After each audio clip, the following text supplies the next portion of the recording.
Well, this is a very personal issue for me. I'm the son of a public school teacher. I'm the product of the public schools. My children all went to the public schools as well. And as my colleagues highlighted today, the Department of Education plays a critical role in student success, from providing IDEA grants to support students with disabilities, to Perkins grants to support career and technical education, and Pell grants to make sure that Americans can go to college. Dismantling the Department of Education is also going to just absolutely open up the floodgates for this administration to privatize education, as Senator Murphy said.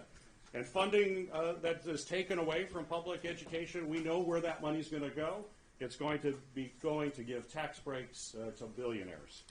Newly appointed Secretary McMahon and Republicans in the past have tried to sell some of this program as school choice, but it's basically a voucher program, as Senator Murphy mentioned, which gives private schools private schools will then have the ability to handpick students and close their doors to everybody else. We've already seen this private school voucher program in many states, and we'll talk a little bit about Michigan, where Republicans were led by former Education Secretary Betsy DeVos, which she attempted to direct taxpayer dollars away from public schools. Vouchers in Michigan is overwhelmingly unpopular and was overwhelmingly rejected at the ballot. Republicans then in the Michigan State House later tried to slash public funds for public schools to provide tax credits for private schools. Over $50 million diverted away in that effort, and voters once again overwhelmingly rejected that attempt just a couple years ago.